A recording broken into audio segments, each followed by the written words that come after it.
مش انزال، هذه اذلال. اول اشي المساعدات اللي ما بتكفيش ولا بتيجي نص شاحنة.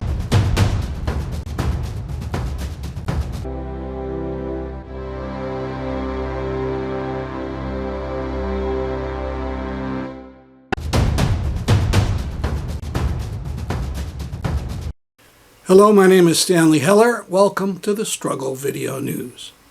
Pictures of starving Palestinians have infuriated people around the world, and the power elite have tried to satisfy this outrage by various measures, useless ones like promising to recognize some Palestinian state, or airdropping food, even though there are thousands of trucks ready to bring in the supplies right over the Egyptian border. Here is Oday Al Qar'an speaking about the indignity of dropping food from airplanes on a crowded area where the Israelis made sure there was no policing to maintain order. The result is chaos and brutal competition and accidents. مش انزال، هذه اذلال. اول اشي المساعدات اللي ما بتكفيش ولا بتيجي نص شاحنة من اللي بيجي على المعبر عن طريق المعبر البري، بدهم يوصلوها لشعب منكوب ولا جعان ولا مريض ولا مشرد. هلقيت هاي طريقة، استحلفك بالله صور، هاي طريقة ايصال مساعدات لشعب منكوب ولا جعان؟ انا بسألك، ها شوف، ها هاي اللي وصلوا، هاي اللي جابوه، مليان رمل، اكل مليان رمل. انا بسألك وبستحلفك بالله، هاي طريقة ايصال مساعدات، هذه مش انزال مساعدات، هاي طريقة اذلال شعب، هاي فتنة يا راجل. هلقيت ايش بصير لو دخلوهم اذا انتم قادرين تطيروا في الجو وتنزلوا مساعدات من عن طريق الجو، انتم قادرين تكسروا حصار وقادرين تكسروا معبر عن طريق المعبر البري، دخلوا علينا عن طريق المعبر البري. مين هم هدول وطالب فيهم؟ الدول المجاورة كلها، هي الدول العربية كلها، كل الدول العربية على رأسهم.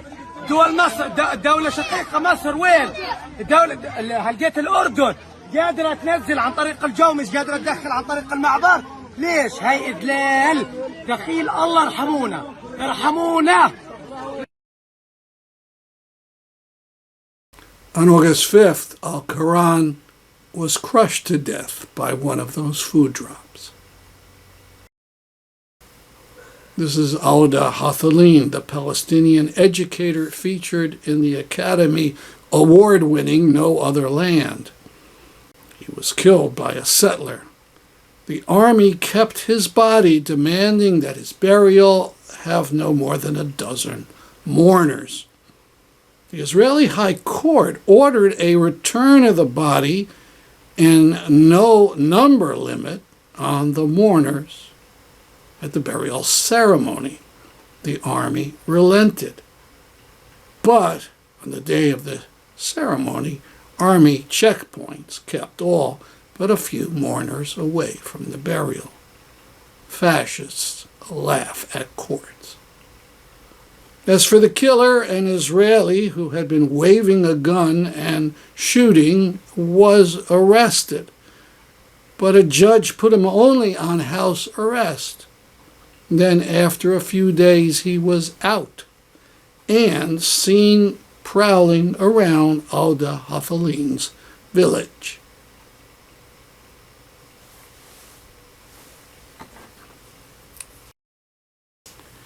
In Greece, on the Isle of Crete, a shopkeeper put up this sign that read, "Peaceful Jews are welcome.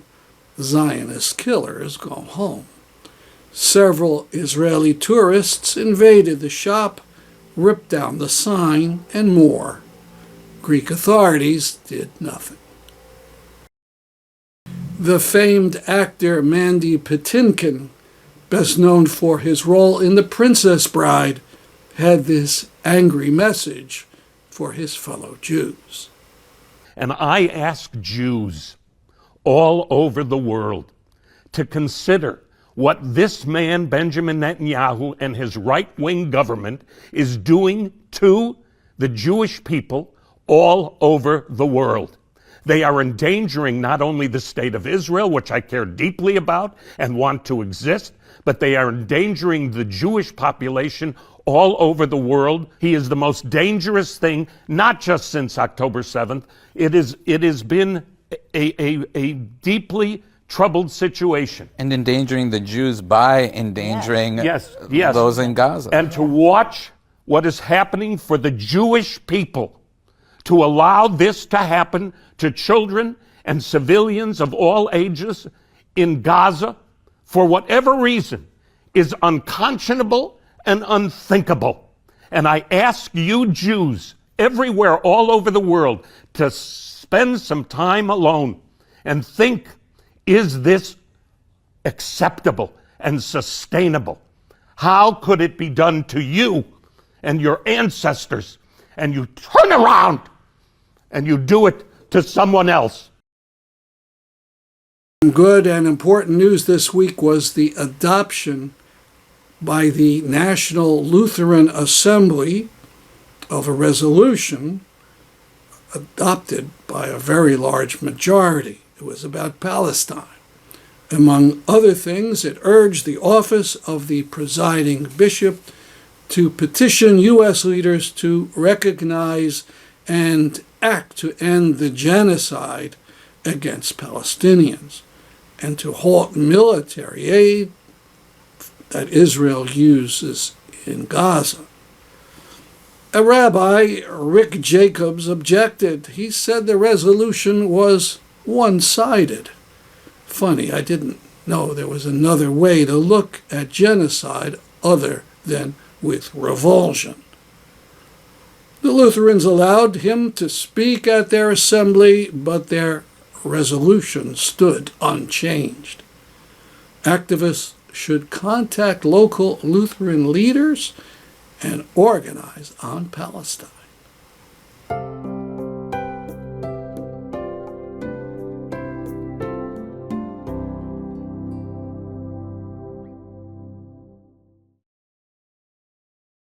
There was a huge rally for Palestine in Sydney, Australia.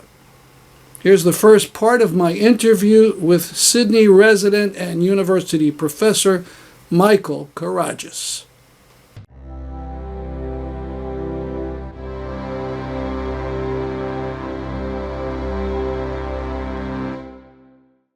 These are photos and videos of an immense march for Palestine in Sydney, Australia on August 3rd. We'll talk about the protest with an Australian academic and march participant.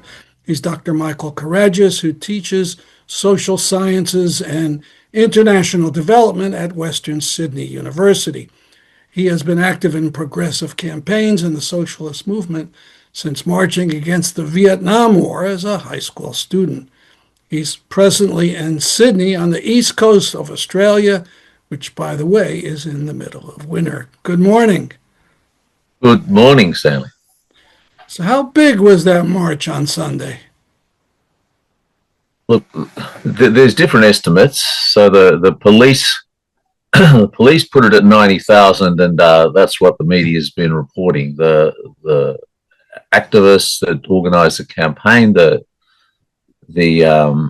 Palestine Action Group, puts it at 300,000, and I think they're much closer to the mark. People have done calculations in terms of the length of the march and the width of the bridge, and so on and so on, that tell us it's probably somewhere in between, somewhere between 200 and 300. I think is a reasonable figure, which is extraordinary. You say extraordinary. Is that the biggest march for Palestine in Sydney? For Palestine, it's the biggest by such a long shot that it's hard to imagine. It's actually one of the biggest marches ever in Sydney for anything, and the fact that that's Palestine is just is almost unbelievable. We could see that it was raining. It was winter, so how cold was it?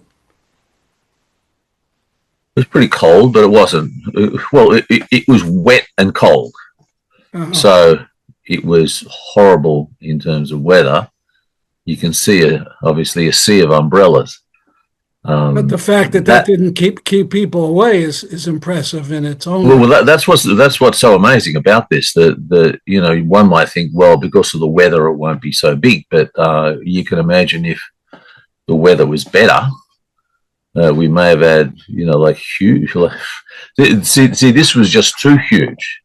The organisers said, you may be aware there was a big issue in the week before with getting permission to march on the bridge.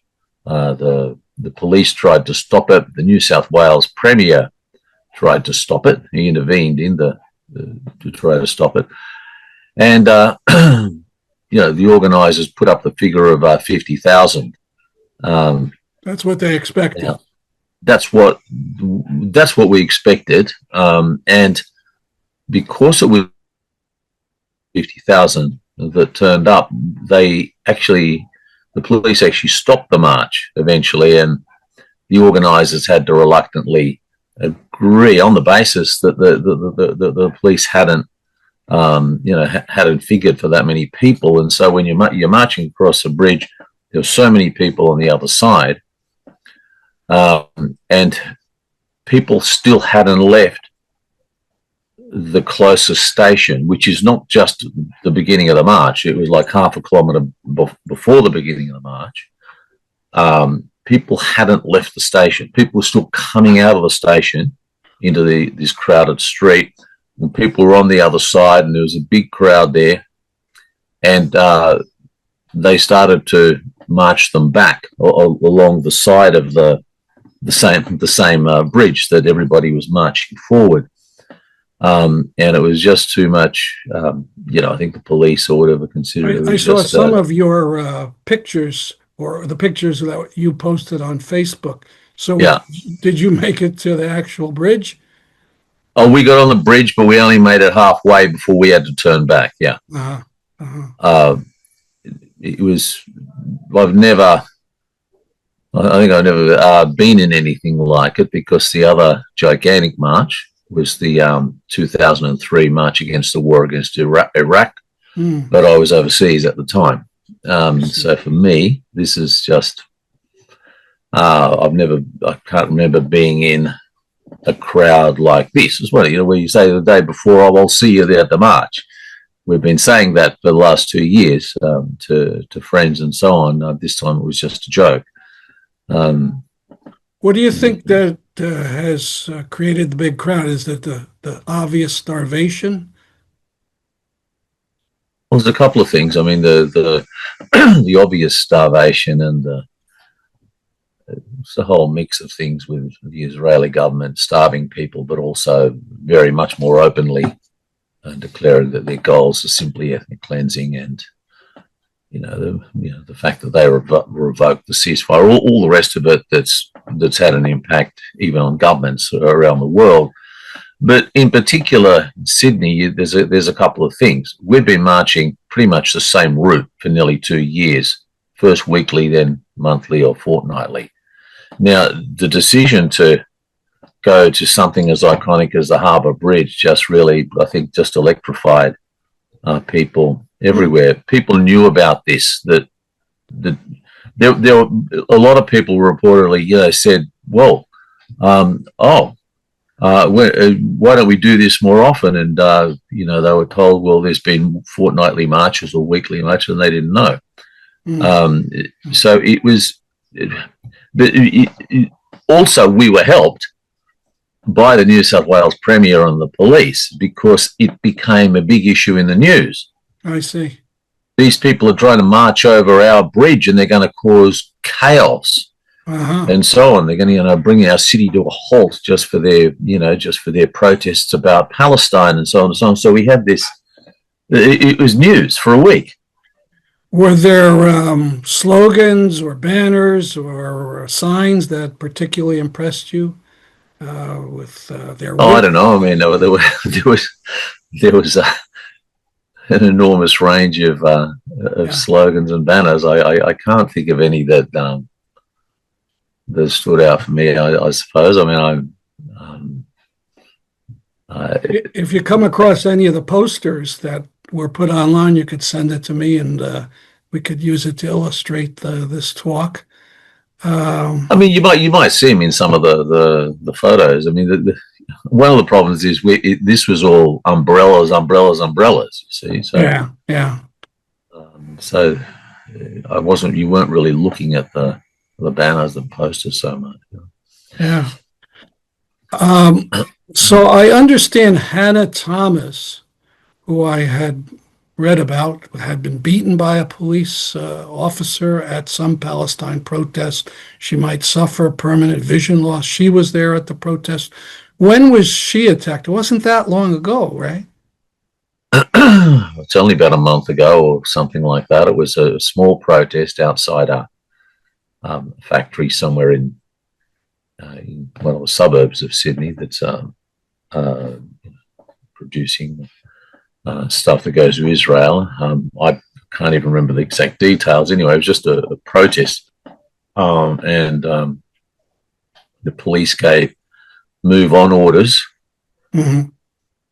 and this was just outrageous that she was beaten like this. I mean, you've seen the photos. I mean, there's no way that her eye could look like that without being directly punched in the eye. It can't be that she fell over or whatever like they're trying to say. This is absolutely outrageous Was stuff. anyone disciplined in the police for this? No, not so far.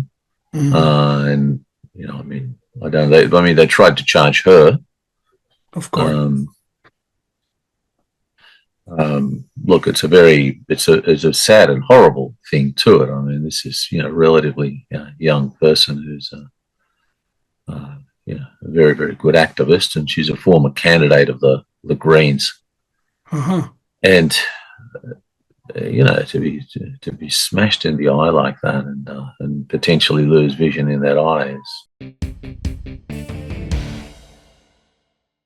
This year, the Shafer Lecture will be given online on Saturday, August 16 by Ally Wane. Wane is an immigrant activist living in Syracuse, New York. He is originally from the African country of Senegal. He's on the advisory board of the Immigrant Justice Network and Freedom University. His work focuses on the intersection of immigration and abolition. We want to give you a taste of his thinking in this interview today. Good afternoon. Good afternoon. Good to be here. Would you say that treatment of immigrants in the U.S. is at an all-time low? Oh, absolutely. I mean, that's the easiest question to answer. Well, okay, if you're talking about all-time low, then maybe we're having a question. But in terms of certainly my lifetime, I came to the States in 1985, and this is by far the worst situation that I've seen for immigrants in terms of the treatment of immigrants. In terms of the organizing work that I've done, and for a while it was strictly organizing. Now it's mostly kind of activism, speaking, writing, analysis. I've been doing this for 20 years, and even with my background in all of this, and even being able to tell how it all escalated to where we are now, this is even worse than I expected. And I expected it to be very bad. I mean, just to give you a sense, certainly everyone is talking about Alligator Alcatraz and this detention center, notorious detention center now in Florida, which, by the way, I hope that people understand how horrifying it is that people are making a pilgrimage to the sign that says Alligator Alcatraz and Seen taking that, yeah. pictures there, which to me, of course, as a black person, absolutely evokes what feels like old ancestral memories of like lynch mobs, because that's how bad it's gotten. But I'm mentioning that in order to highlight how bad it's gotten. Now, of course, we know that Trump started out by talking about, oh, we're going after criminal aliens and gang members. And first off, of all of the people that he sent to El Salvador illegally, by the way, to El Salvador, those immigrants, it has subsequently been found that 90% of the people he designated as gang members had no criminal record whatsoever. Not even like a small criminal record or something like that. No, no, no. No criminal record. And it has since been reported that the administration knew that's what it was doing, that they understood that a lot of people didn't have any criminal records. It was just PR. And now we're seeing with Alligator Alcatraz what that PR leads to because Trump is going after every single undocumented immigrants, including people who have just overstayed their visas. And some of the things that are coming out of some of the reporting about what's happening in Alligator Alcatraz are some of the most horrific things I've heard. And I say this as someone who's been thinking about prisons and abolition for many years. I wouldn't wish the treatment that these immigrants are going through on anyone. If there was someone in there, if there was some sort of convicted person with like a double, triple murder, I would still say that is a human being. You do not treat that person to that level. I mean, people are reporting, maggots in their food. They're being forced to use toilet water for drinking and toiletries in general for bathing. There are reports that now they are forcing immigrants to eat food on the floor on their knees with their hands tied behind their back, as reported by some observers, like dogs. This is what we're doing to visa overstays, let alone the Wow. broader immigrant, community.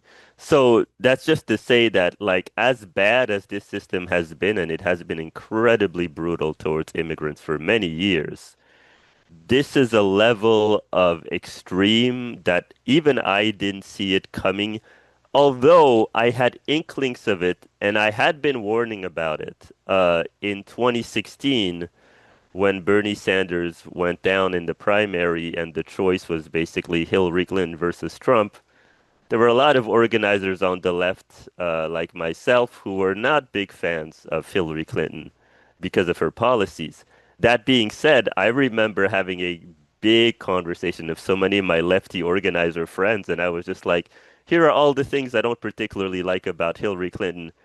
You have to vote for her anyway. And the reason I said that is because I was already aware of the people around Trump that he was surrounding himself with, and I was primarily aware of Stephen Miller. Stephen Miller was well known within the immigrant community, an absolute out and out fascist. By the time Trump picked him to be in his entourage, the anti-racist Southern Poverty Law Center had already had him on a list, a formal list of the most dangerous white supremacists in the country. And so with that in mind, I was just like, listen, I'm not a huge fan of Hillary Clinton, but we can work with this. Like, what's coming down the pike with Trump is worse than anything we have imagined, because I was paying attention to what people like Stephen Miller was saying. And I was just like, oh, it's over. If he gets in the White House, it's going to be a disaster. And actually, the first Trump era, I think that they were still testing how far they could go in terms of breaking the law. And now it's just obvious, they just do not care about the rule of law. And I'm not saying this as conjecture. I'm not saying this as, based on what I'm seeing, I think they don't care about the rule of law. There was literally a long article by a whistleblower in the Department of Justice that was published in the New York Times about a week or a week and a half ago. Absolutely horrifying, confirming all of the things that we were worried about, which is that this whistleblower, a longtime Justice Department person who had won commendations from the Trump administration in the first go round, so not a lefty, someone who had Right. won commendations from Trump, is basically saying right now in the Justice Department, people are having to choose between obeying the rule of law and allegiance to the Trump agenda.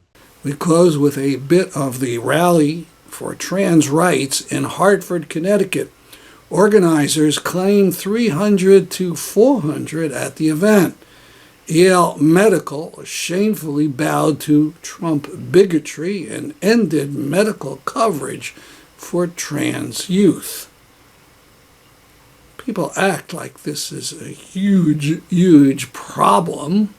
No, I'm not going to put that in. I'm just going to cut that off. All right, last. I'm going to shut it off? Yeah, shut it off and. Shut it down!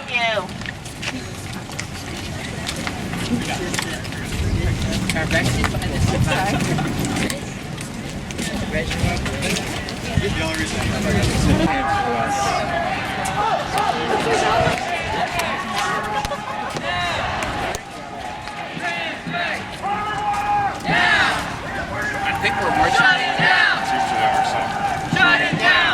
When trans rights are under attack, what do we do? Stand up, fight back! When trans rights are under attack, what do we do? Stand up, fight back! Until they give us our clinics back, what do we do? Stand up, fight back! Until they give us our clinics back, what do we do? Stand up, fight back! If we don't get it, shut it down! if we don't get it, Shut it down! if we don't get it, Shut it down! I said if we don't get it, Shut it down!